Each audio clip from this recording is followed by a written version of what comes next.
ધોરણ 11 વિષય પીટી યોગ સ્વાસ્થ્ય અને શારીરિક શિક્ષણ।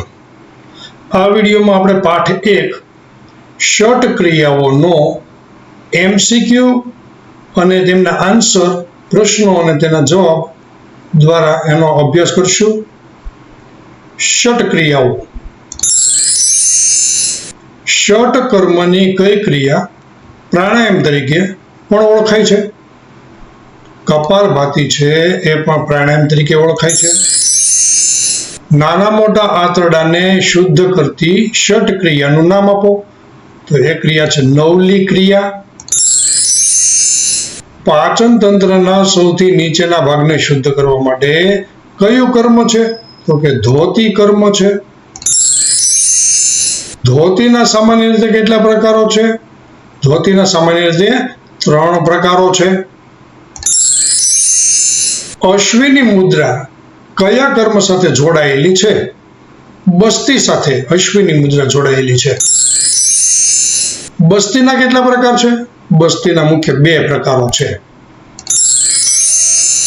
બસ્તીમાં કયા આસનનો ઉપયોગ કરે છે? પશ્ચિમોત્તાનાસન।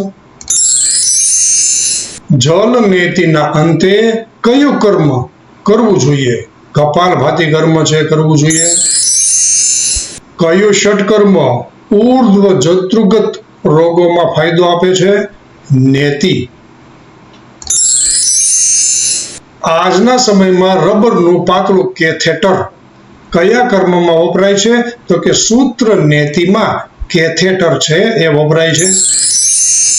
નીચેના બંધમાંથી કયા બંધનો ઉપયોગ નવલી કર્મમાં થાય છે? તો કે ઉડિયાન બંધમાં। ત્રાટક ક્રિયા દ્વારા કયા અંગને વિશેષ ફાયદો થાય છે? તો કે આંખને ત્રાટક ક્રિયા દ્વારા વિશેષ ફાયદો થાય છે। નીચેની કઈ ક્રિયા અને નવલી ક્રિયાનો પ્રકાર નથી? તો કે ઉર્ધ્વ નવલી એવો પ્રકાર નથી। પેટના સ્નાયુઓને ઉડિયાન બંધ સાથે ગોળ ગોળ ફેરવવાની ક્રિયા એટલે શું? તો એને કહેવામાં આવે છે નવલી ચાલનો। કપાલભાતિ માટે ઉત્તમ આસન કયું છે? કપાલભાતિ માટે પદ્માસન છે એ ઉત્તમ આસન છે। કેવલ કુંભક એ કયા ષટકર્મમાં અનુભવાય છે? કપાલભાતિમાં એ અનુભવાય છે। નૈતિના મુખ્ય પ્રકાર કેટલા છે? નૈતિના મુખ્ય 2 પ્રકાર છે। શ્વસન માર્ગના કાર્બન ડાયોક્સાઇડને શુદ્ધ કરતી ષટ ક્રિયા કઈ છે? કપાલભાતિ છે એ કાર્બન ડાયોક્સાઇડને શુદ્ધ કરતી ષટ ક્રિયા છે।